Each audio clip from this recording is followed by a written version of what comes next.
Hey, everybody. Welcome to the May 2021 meeting of Triangle Association of Freelancers. I'm Don Vaughn, and we have a very special guest with us this evening. Deanna Martinez-Bey is a TAF member and a well-published author, and I was very excited when she agreed to join us tonight to talk about her writing, her books, her process, and a whole lot more. So let me read her bio real quick, and then we will get into some questions. Deanna Martinez-Bey was born in New Jersey and currently resides in North Carolina. She enjoys writing, running, and cooking. She spends her spare time watching Food Network and drinking coffee. She is a multi-genre author writing women's fiction and nonfiction books with a total of 10 published books so far. Deanna has had her recipes featured in Gooseberry Patch books, Taste of Home magazines, and Best of cookbooks, and on multiple websites, blogs, and online magazines. She won second place in a Taste of Italy contest with Taste of Home magazine with her mascarpone cheesecake recipe, which we definitely need her to share with us, which sparked the idea for her cheesecake cookbook. In addition to being an author, Deanna offers special social media management and copy editing services for other authors. So welcome, Deanna. Thank you for joining us this evening.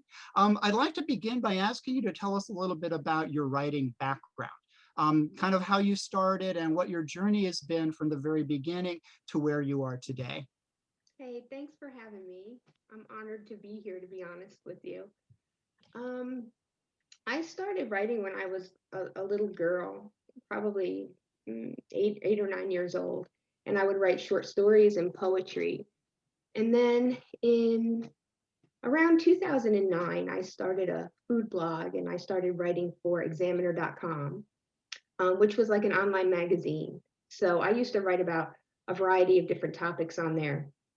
And I did until they closed down the site. It was pretty successful. But the first book I actually wrote was a nonfiction book about party planning, and it included recipes.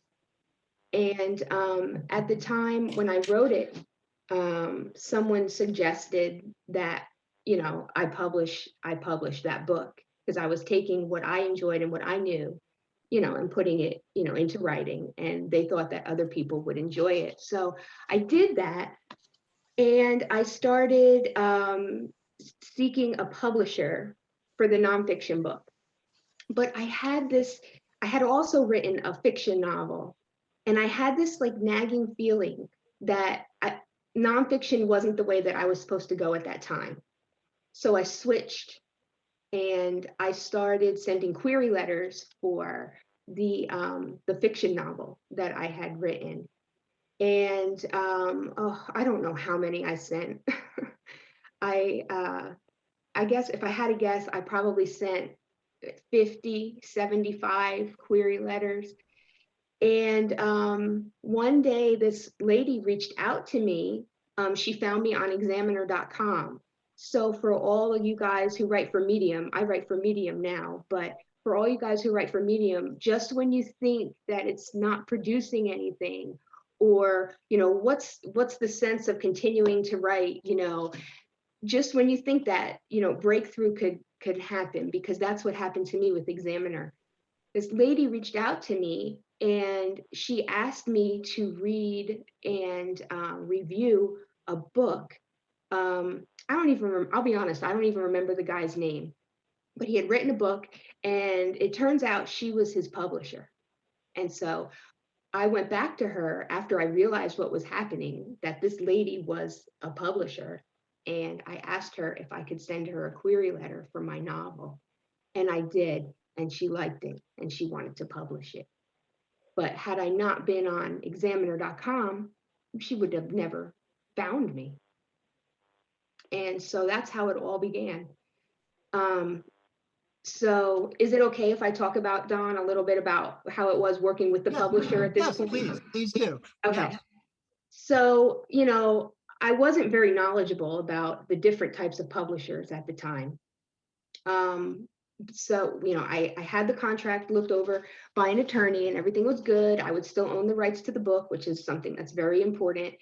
Like it was up to me, how it was written. She didn't change anything, she didn't alter it, anything like that. I still owned the book. So all that being said, we moved forward and the book was published. I wound up publishing 2 more novels under the umbrella of this publishing company.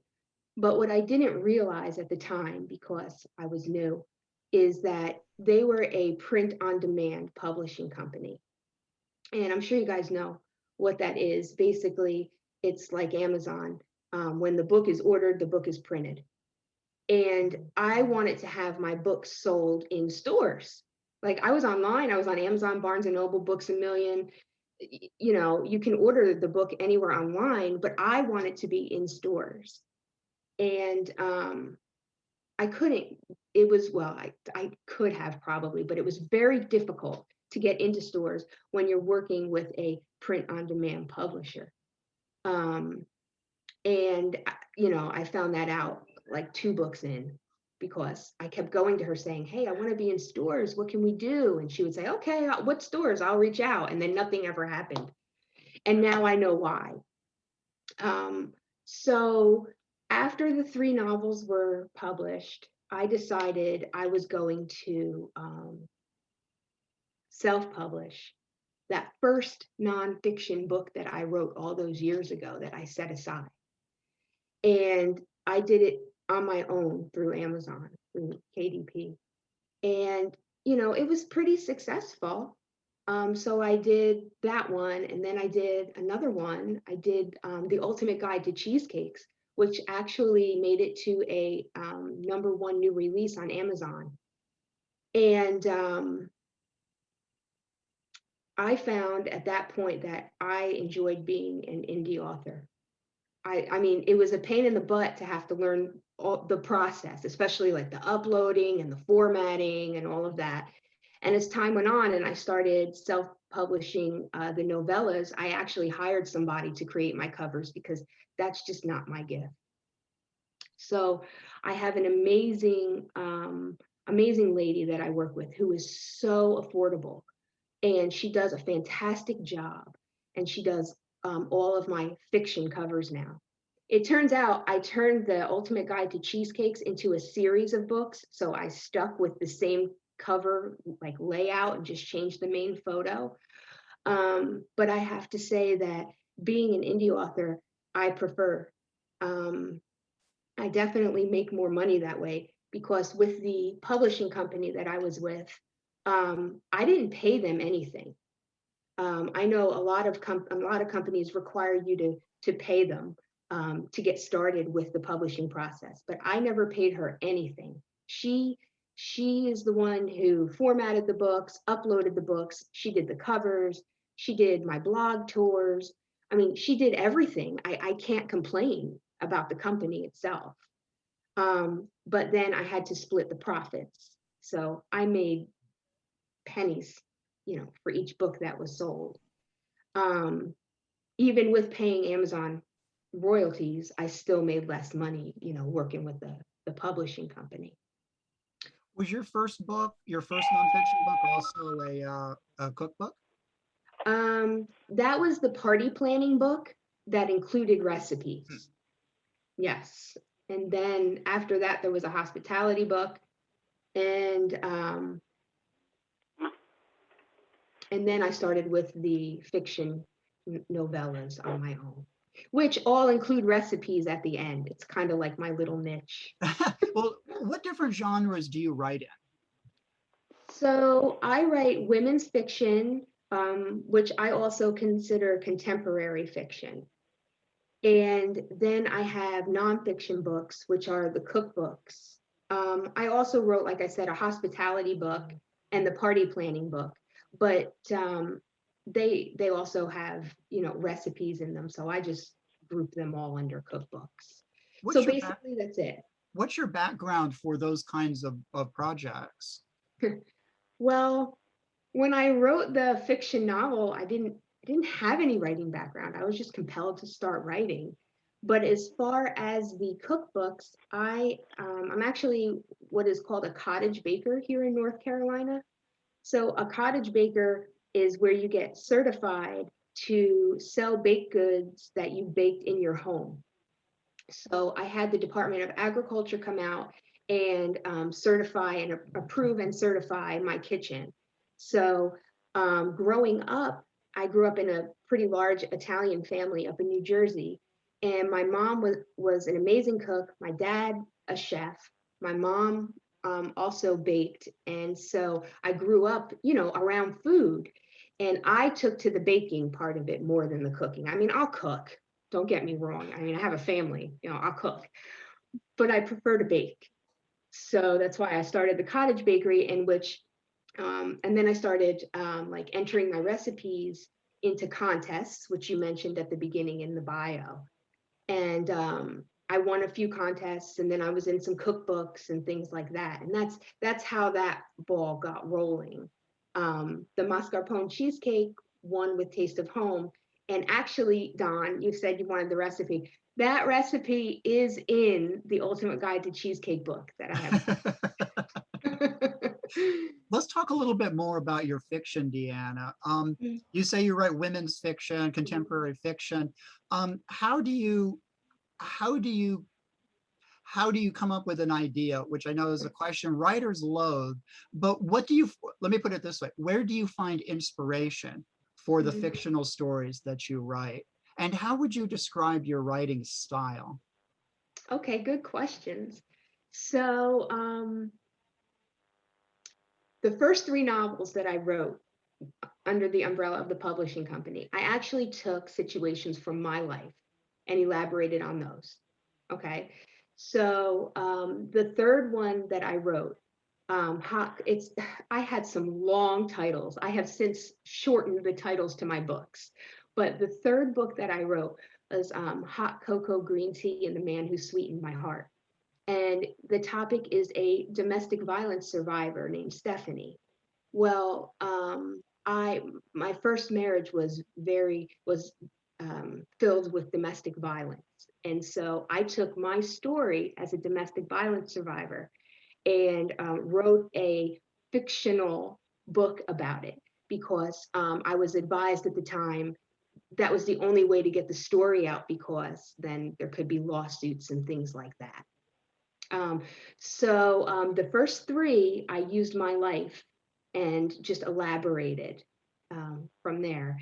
But now, sometimes I'll wake up at 3 in the morning with an idea. And I'll pick up my phone and I'll just like type it in, like one of those little notepads you can put on like an app on the phone, and I'll type it in.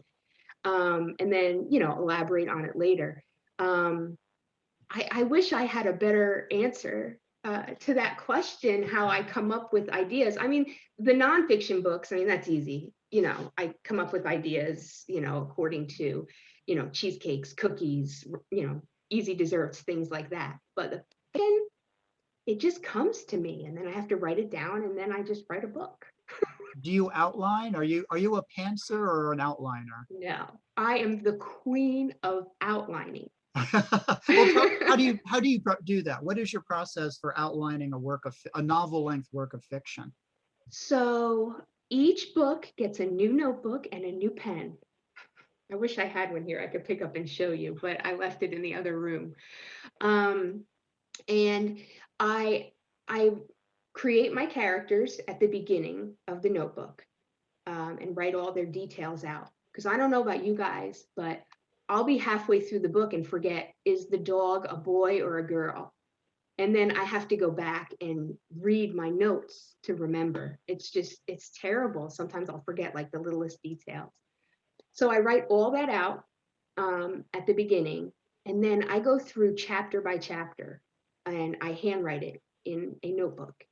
What I want to talk about in that chapter. I do not write every detail, because I tried that once and I felt like I was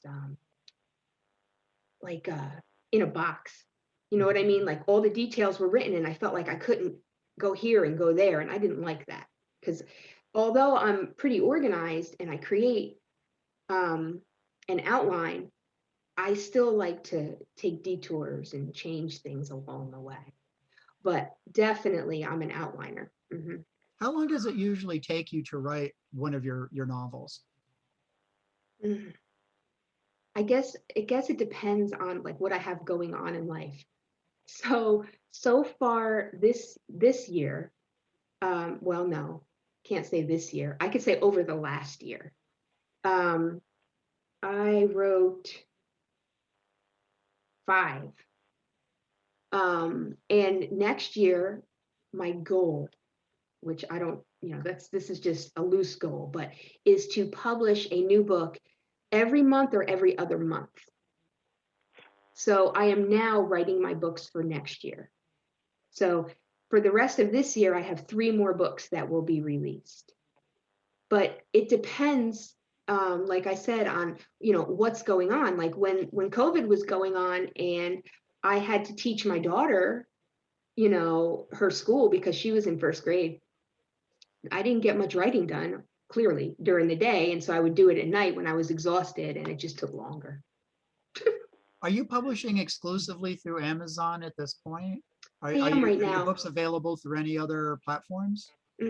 Not right now. The first 3 are that were under the publisher, but I am going through Amazon KDP. I looked into other avenues, and this is probably going to sound terrible, but don't judge. It was a lot for me to have to learn.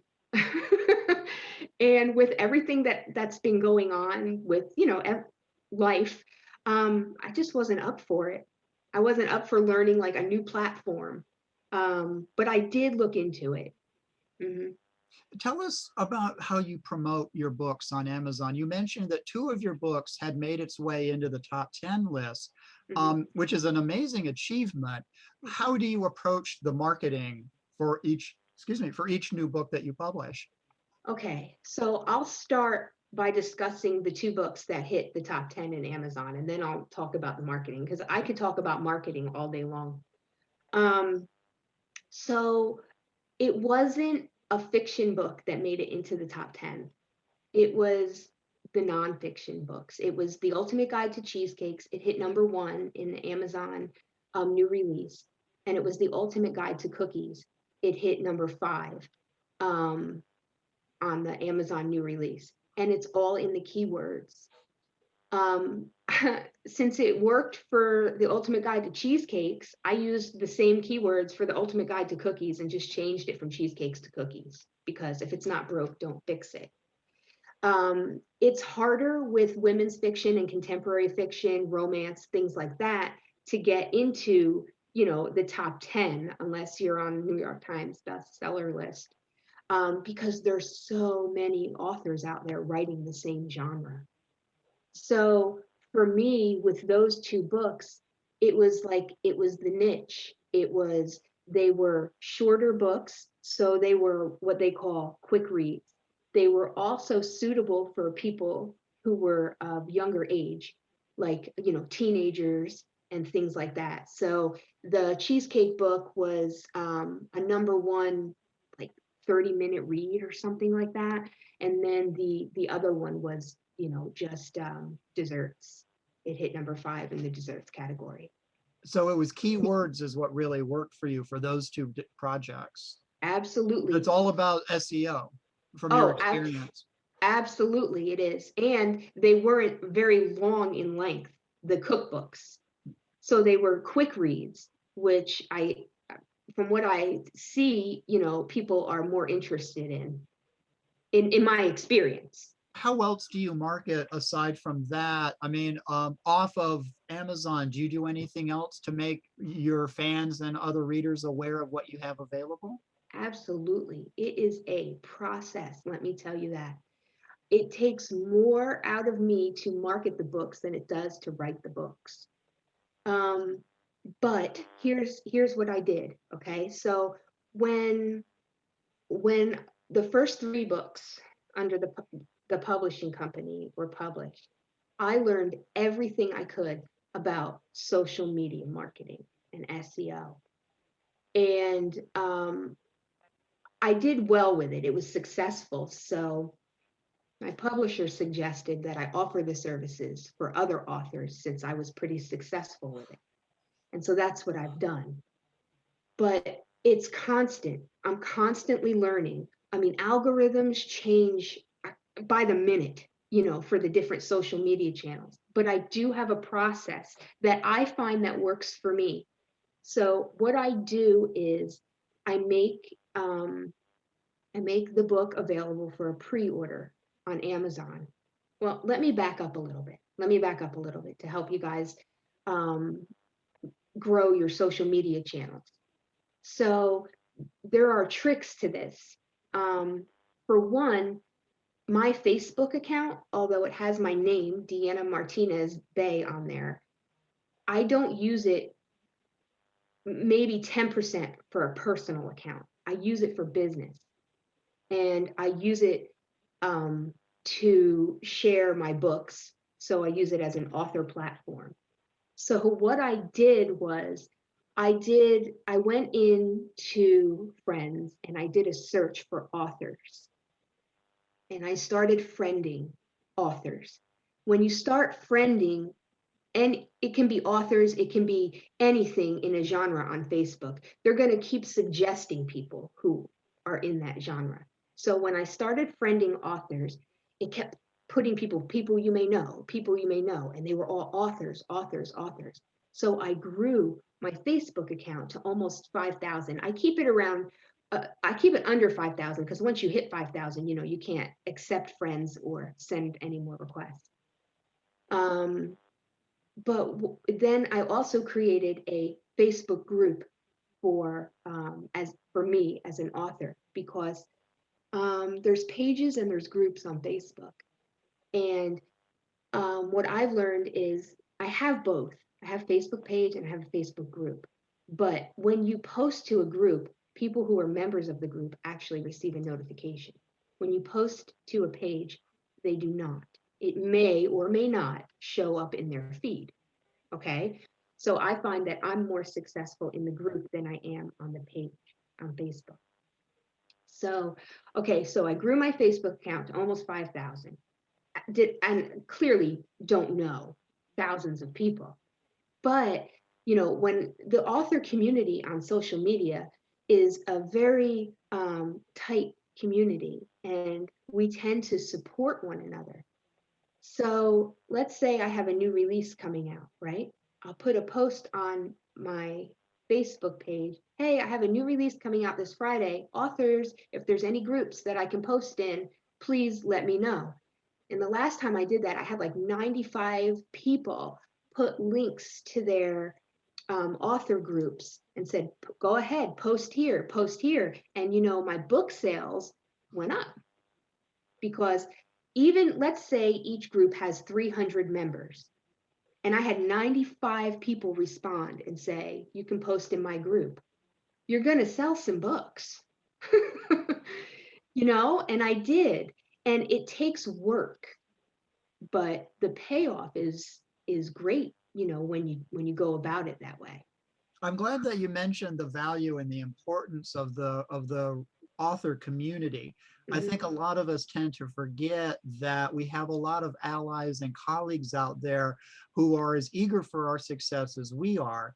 And as you've proved, that it benefits to really take advantage of that. Have you found that to be almost always a positive experience? Has there been any negative aspects that we should be aware of from your experience? Well, I met my best friend on Instagram. She's an author also. I think I was telling you this before we started recording. And we've been friends for 5 years now. And she actually comes with me. She lives in New Jersey. She comes down, goes with me to the TAF meetings when we have our, right now. But it is a tight-knit community. You're always going to have people who try and reach out. And like lately, this is the new thing now, is people reach out and say, hey, if you want a book review, you can send me your book and I only charge $20. Well, I think it's illegal. If it isn't, it should be. Yeah. And, and then the thing with Amazon now, if, they don't see that you bought the book and you go to put a review, it may or may not even make it up there. So anyway, that's the newest thing. I had gotten probably I don't know, 2 or 3 of those just this week alone. So you have to watch, the scammers or whatever. They want you to pay to send them the book, and then they want you to pay them to review it. So I don't ever fall for things like that, but I'm cynical anyway. So. Well, new writers always need to be aware of the many scams that are out there waiting to take advantage of you. And there are a lot of them. And what you were mentioning, though, it seems to me that a paid review is virtually worthless Yeah, because it it's a is. biased review. It's been Yeah. bought. So Yep. I honestly don't get that. Earlier in our conversation, you were talking about some of the benefits that you've experienced as an independent author. I was Mhm. wondering if you could talk a little bit more about what you get out of being an indie author compared to publishing more traditionally. And also, what are some of the bigger challenges that you face doing that? Well, some of the bigger challenges have been the formatting of the books. I struggled with that at first. Um, I mean, now I got it, but that was a huge learning curve. What type of document you need to upload it properly into KDP, and then how you have to do page breaks in between each chapter, or else it looks all wonky on there. And I mean, there's a lot to learn. Um, so when I was working with the publisher, she did all that. She did all of the uploading and the covers, and I always sent my work into her edited because I enjoy editing, and have since taken some courses at Wake Tech for creative writing and copy editing. But so I always sent my work into her like ready to go. She didn't have to do too much as far as editing, but that was the biggest thing, is she did all that for me. And now I have to do it myself. But the benefit to all of this is, um, I'm making more money and I have complete control. Although I have to say, I know some publishing companies, and like they try and change what you've written or whatever, but she did not do that. She did not ever try and change anything. She published it exactly, how I wanted it published. Um, but so the main benefit is that, um, I can publish a lot faster, because when I'm done with my book, I'm going to edit my book and then have it, read over again. But it's a lot faster of a process when you're an indie author as opposed to going through a publishing company. So when I was working with the publisher, it would take like a year to get one book published, from me turning it in. That doesn't include writing it. That's from me turning it in until it was published. 1 year. And what did I say just over the last year? I think I've published 5. Mhm. So that's definitely a benefit, the time frame. What advice would you offer others based on your experience, who would like to follow the indie route as you have? What do you know now that you wish you had known when you first started? That I didn't need to have a publisher. That's the biggest lesson for you. Yeah, because in my mind at the time, I was not considered a published author unless I was published through a publishing company. Now, granted, things have changed over the years, and a lot more people are doing it indie, but something that I'm very particular about with my books is I will edit and edit and edit. I do not want to publish a book and have someone read it and say, that was an indie author. Look at this cover. That's an indie author. Like, I don't want that. I want people to take one of my books that I've published and a book you can purchase at Barnes and Noble, hold them side by side and not be able to tell the difference, if What do that makes you, sense. on that point, what do you think are the biggest red flags that a book is from an indie author, meaning not as good as it probably could have been? Is that's what we're talking about, right? Mhm. And this is just my humble opinion, because this is how I look at my work. Like, I don't, if that makes sense. Okay. So I don't want to have errors, like basic errors in my books. It happens. It doesn't matter how many people you have edit your work. Mistakes slip through. I was reading a book a couple months ago that I bought at Barnes and Noble, and there were so many errors. And I guess me as a copy editor, I was finding them and it was driving me crazy.